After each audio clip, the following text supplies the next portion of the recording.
تو آج ہم نہج البلاغہ کے حکمت بھرے مختصر اقوال کے خزانے میں آپ کہہ سکتے ہیں ایک گہری نظر ڈال رہے ہیں۔ جی، ہمارے سامنے نہج البلاغہ کے مختصر اقوال حکمت و دانش کے عنوان سے ابتدائی 20 اقوال کا مواد ہے، بالکل۔ اور مقصد یہ ہے کہ ان صدیوں پرانی باتوں کے اصل جوہر کو سمجھیں، دیکھیں کہ آج کی زندگی میں یہ ہمارے لیے کیا معنی رکھتی ہیں۔ اور یہ صرف نصیحتیں نہیں ہیں، جیسا آپ نے اشارہ کیا، یہ اکثر ہمیں ایک کشمکش میں ڈال دیتی ہیں۔ ہاں، ایک طرح کی اندرونی بحث کہ صحیح راستہ کون سا ہے۔ بالکل۔ تو آئیے شروع کرتے ہیں ایک بہت دلچسپ کال سے۔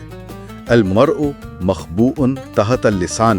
جی، انسان اپنی زبان کے نیچے چھپا ہوا ہے۔ یہ تو سوچنے پر مجبور کرتا ہے کہ ہمارے الفاظ کس حد تک ہماری حقیقت دکھاتے ہیں۔ یقیناً، اور یہ اقوال صرف ماضی کا ورثہ نہیں، آج کے مسائل ذاتی ہوں یا اجتماعی، ان کو سمجھنے کے لیے ایک کسوٹی ہے۔ ان کی گہرائی وقت اور جگہ سے بالا تر ہے۔ جی ہاں، اور یہ جو آپ نے ڈیبیٹ یا کشمکش کی بات کی، وہ بہت اہم ہے۔ ان پر عمل کرنا ہمیشہ آسان نہیں ہوتا، اور وہیں سے اصل غور و فکر شروع ہوتا ہے۔ تو چلیں پہلے قول پر آتے ہیں، سچ اور جھوٹ۔ جی، الصدق نجات والکذب ہلاک۔ سچائی نجات ہے، جھوٹ ہلاکت۔ بظاہر تو بہت سیدھی سی بات لگتی تو ہے، لیکن کیا آج کی دنیا میں جب سچ بولنے کی قیمت چکانی پڑ سکتی ہے، اس پر قائم رہنا اتنا آسان ہے؟ یہی تو وہ کشمکش ہے نا؟ بالکل، یہ صرف ذاتی اخلاق کا معاملہ نہیں، یہ معاشرے کی بنیاد ہے۔ کیسے؟ دیکھیں، جب جھوٹ عام ہو جائے، جیسے آج کل یہ فیک نیوز، ڈس انفارمیشن کا شور ہے، ہاں، ہر طرف ہے، تو اعتماد ختم ہو جاتا ہے، رشتے کمزور پڑ جاتے ہیں، ادارے، ان کی بنیادیں ہل جاتی ہیں۔ صحیح۔ قرآن بھی تو کہتا ہے 9.119 کہ سچوں کا ساتھ دو، اور ڈاکٹر بروئی نے بھی خوب کہا تھا کہ جھوٹ آج تو بچا لے گا مگر کل جلائے گا، یعنی وقتی فائدہ، لمبا نقصان۔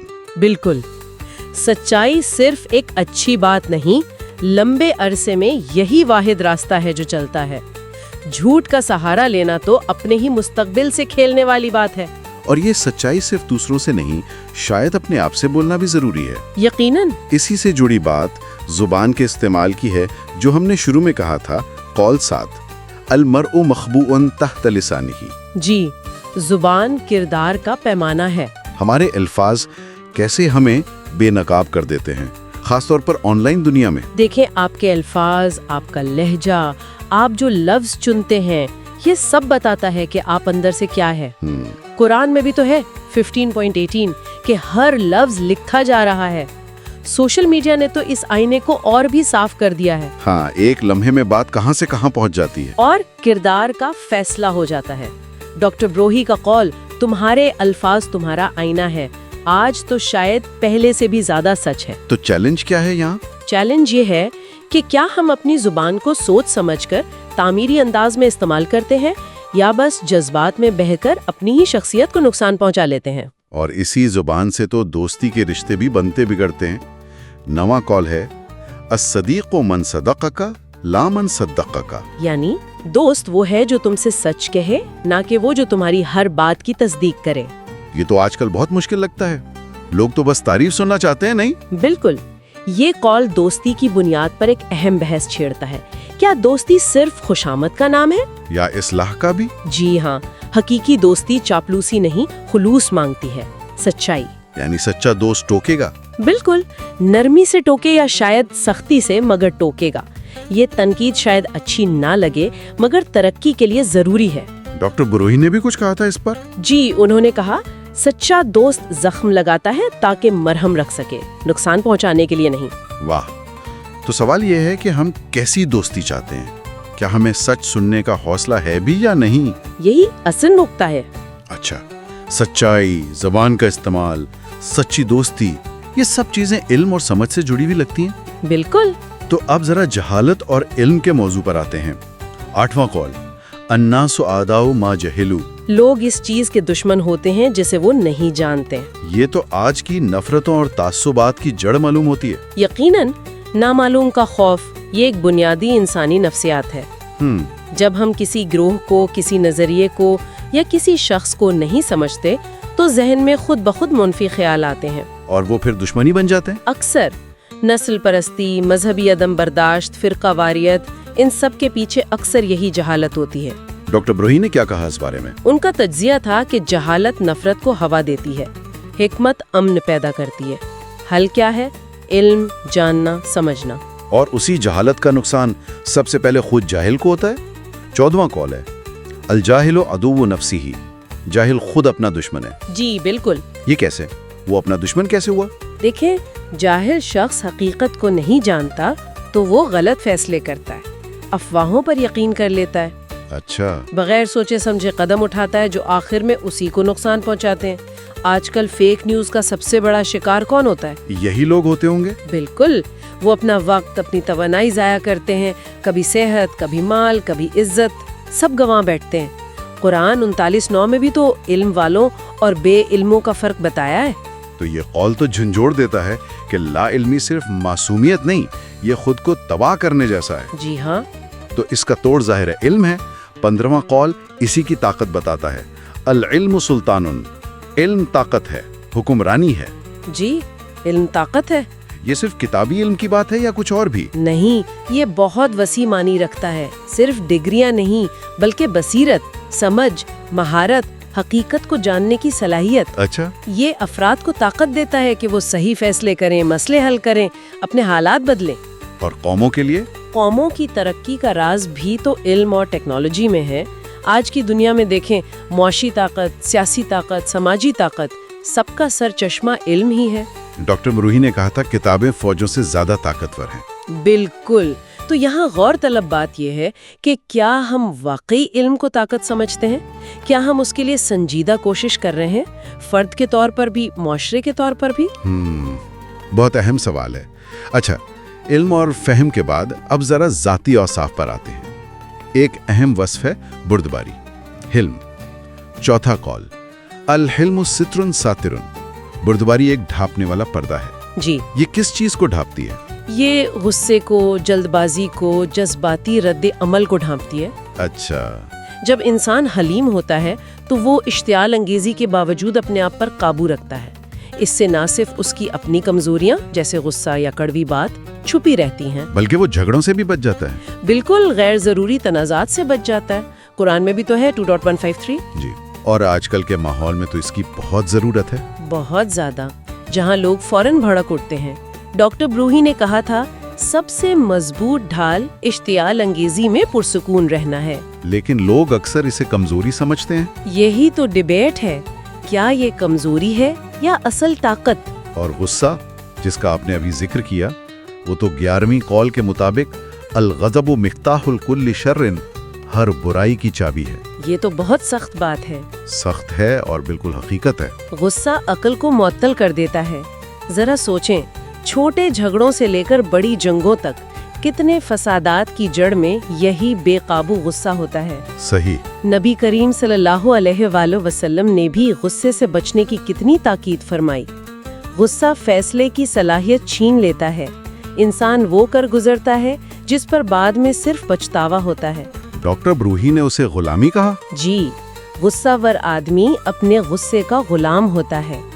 چیلنج یہ ہے کہ ہم غصے کو کنٹرول کرنا سیکھیں، اسے ایک بیماری سمجھیں جس کا علاج ہو سکتا ہے، نہ کہ کوئی فخر کی بات۔ غصے کی طرح ایک اور تباہ کن جذبہ ہے حسد۔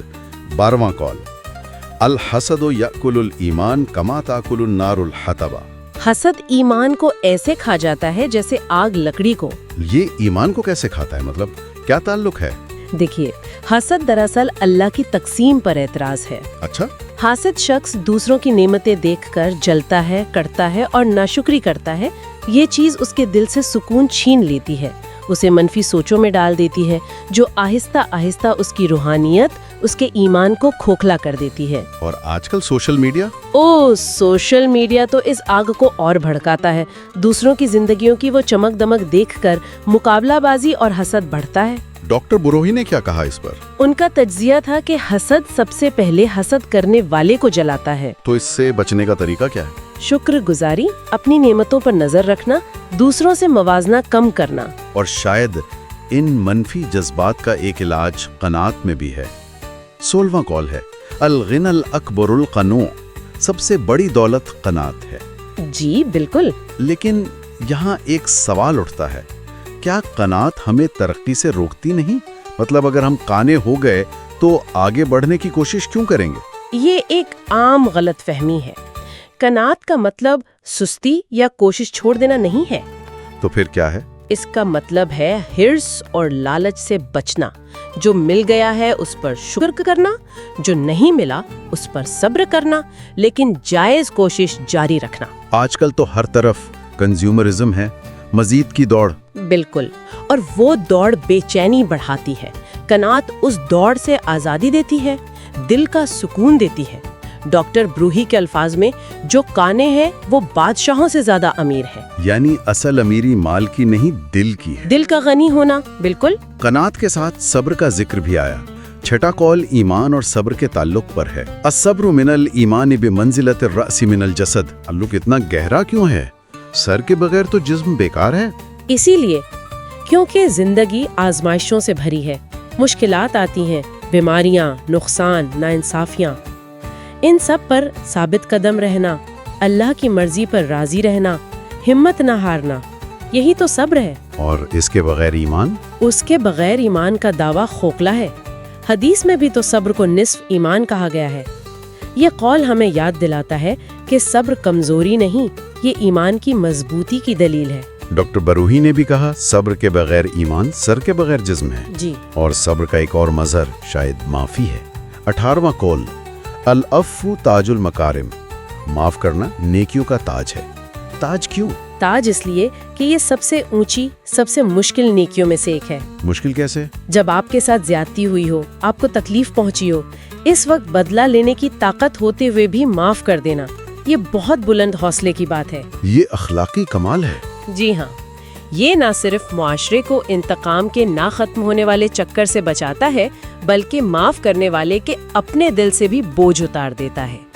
قرآن میں بھی 42.40 معافی پر اجر کا وعدہ ہے۔ ڈاکٹر بروہی کا قول؟ انہوں نے کہا سب سے عظیم تخت معافی ہے۔ آج جب لوگ ذرا ذرا سی بات پر تعلق توڑ دیتے ہیں، یہ قول ہمیں انا کو چھوڑ کر معافی کی عظمت سمجھنے کی دعوت دیتا ہے۔ بہت خوب۔ اچھا، یہ تو ہوئی ذاتی خوبیاں، اب ذرا ذمہ داری اور وقت کی طرف آتے ہیں۔ 3واں قول کہتا ہے من نام لم ینم عنہ، جو ذمہ داری پر سوتا ہے اسے نتائج سے اکیلا نہیں چھوڑا جاتا، یعنی غفلت کی سزا ملتی ہے۔ یہ کائنات کا اصول لگتا ہے، ایکشن اور ری ایکشن۔ بالکل، اگر آپ اپنی ذمہ داریوں سے غافل ہیں، چاہے وہ ذاتی ہوں جیسے صحت یا خاندان، یا اجتماعی ہوں جیسے معاشرہ یا ماحول، تو نتائج بھگتنے پڑیں گے۔ جی، نتائج آپ کو بھگتنے پڑیں گے۔ غفلت کبھی مفت نہیں ہوتی۔ یہ قول ہمیں جواب دہی کا احساس دلاتا ہے۔ ڈاکٹر بروہی کے الفاظ کیا تھے؟ اگر تم ذمہ داری پر سو گئے تو تقدیر تم پر نہیں سوئے گی۔ ہمیں سوچنا ہوگا کہ ہم کن معاملات میں غفلت برت رہے ہیں۔ اور ذمہ داری نبھانے کے لیے وقت کا صحیح استعمال بہت ضروری ہے۔ 19واں قول وقت کی اہمیت پر ہے۔ الوقت کالسیف ان لم تقطعہ قطعک۔ وقت تلوار کی مانند ہے، اگر تم اسے نہیں کاٹو گے تو وہ تمہیں کاٹ دے گا۔ یہ تو بہت طاقتور تشبیہ ہے نا؟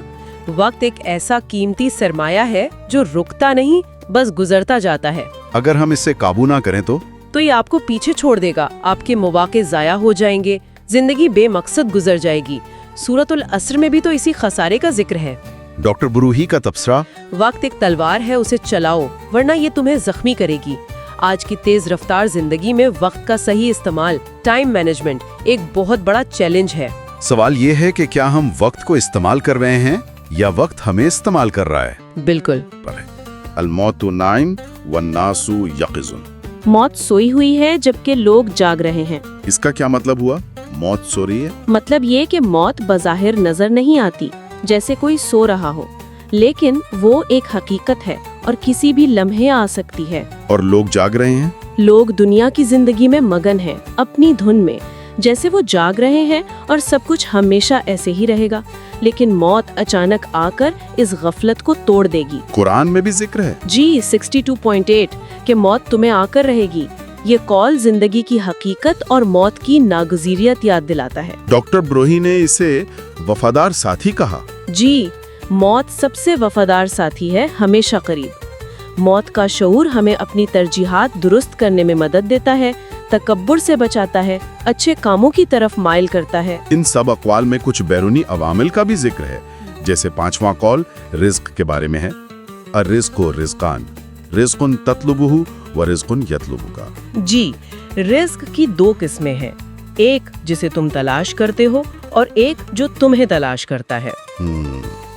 یہ کوشش اور تقدیر کا توازن کیسے سمجھیں؟ یہ اکثر لوگوں کو کنفیوز کرتا ہے۔ یہ بہت اہم نقطہ ہے۔ یہ ہمیں سکھاتا ہے کہ کوشش کرنا ہمارا فرض ہے۔ قرآن میں بھی ہے 62.10 کہ کام کرو، لیکن نتیجہ؟ نتیجہ مکمل طور پر ہمارے ہاتھ میں نہیں۔ کچھ رزق ہماری محنت، ہماری بھاگ دوڑ سے ملتا ہے، اور کچھ اللہ کی طرف سے مقرر ہوتا ہے جو ہم تک پہنچ کر رہتا ہے، چاہے ہم اس کے لیے بہت زیادہ کوشش نہ بھی کریں۔ یہ سمجھ ہمیں بیجا لالچ اور پریشانی سے بچاتی ہے۔ ڈاکٹر بروہی نے کیا کہا؟ کوشش تمہارا فرض ہے، رزق اللہ کا وعدہ۔ مسئلہ تب ہوتا ہے جب ہم صرف اپنی کوشش پر بھروسہ کریں یا پھر صرف تقدیر کے سہارے بیٹھ جائیں۔ توازن چاہیے۔ صحیح۔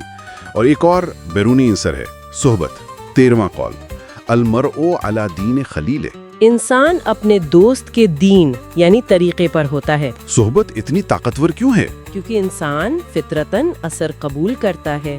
ہم جن لوگوں کے ساتھ اٹھتے بیٹھتے ہیں، ان کی عادتیں، ان کی سوچ، ان کی قدریں، وہ جانے انجانے ہم میں آتی ہیں۔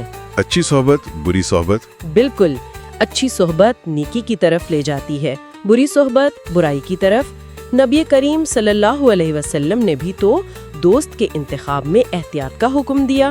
اور آج کل تو آن لائن صحبت بھی ہے۔ جی، اس کا اثر بھی بہت گہرا ہے۔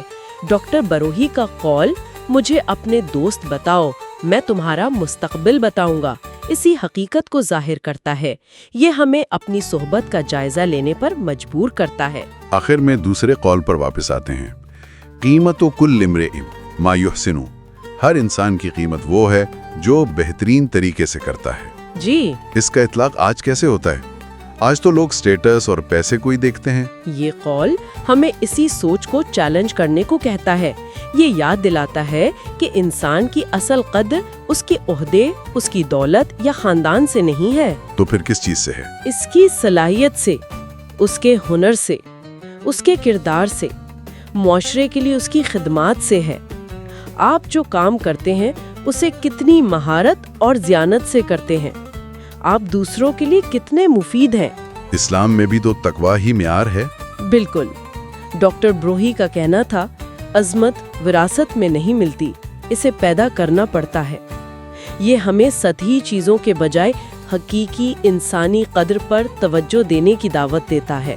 تو ان 20 اقوال کا سفر ہمیں سچائی، علم، کردار، ذمہ داری اور اندرونی سکون، ان سب کی اہمیت کی طرف لے جاتا ہے۔ ان سب باتوں کا خلاصہ کیا ہے؟ سو واٹ ڈز دس آل مین؟ یہاں سب سے دلچسپ بات یہ ہے، واٹس فیسینیٹنگ ہیئر از، کہ یہ صدیاں پرانی حکمت آج کی جدید، پیچیدہ اور بظاہر بالکل مختلف دنیا کے لیے کتنی متعلقہ اور قابل عمل ہے۔ واقعی یہ ہمیں یاد دلاتی ہیں کہ اصل طاقت، اصل عزت، اصل خوشی، ان کا تعلق مادی چیزوں سے اتنا نہیں جتنا ہماری اندرونی حالت سے ہے، یعنی علم، صبر، قناعت، معافی، اپنے فرائض کی ادائیگی۔ یہ اقوال ہمیں سریکلی ایک اندرونی ڈیبیٹ یا غور و فکر کی دعوت دیتے ہیں کہ ہم اپنی زندگی کیسے گزار رہے ہیں۔ بالکل، اور یہ ایک بہت اہم سوال اٹھاتا ہے۔ This raises an important question۔ اور وہ سوال کیا ہے؟ سوال یہ ہے کہ ان تمام قیمتی نصیحتوں اور حکمت کی باتوں کو جاننے کے بعد اصل چیلنج آج کی اس تیز رفتار، مادہ پرست اور بعض اوقات اخلاقی طور پر متصادم دنیا میں ان پر عمل کرنا ہے۔ عمل کرنا، جی۔ تو کیا موت کی یاد، جیسا کہ آخری کال میں ذکر آیا، یہ احساس کی زندگی عارضی ہے؟ کیا یہ ہمیں ان اعلیٰ اخلاقی قدروں جیسے سچائی، صبر، علم اور معافی کو اپنانے کے لیے وہ ضروری حوصلہ اور عزم دے سکتی ہے، چاہے اس کی کوئی بھی قیمت کیوں نہ ادا کرنی پڑے؟ یہ ایک گہرا سوال ہے۔ اس نقطے پر غور کیجیے گا۔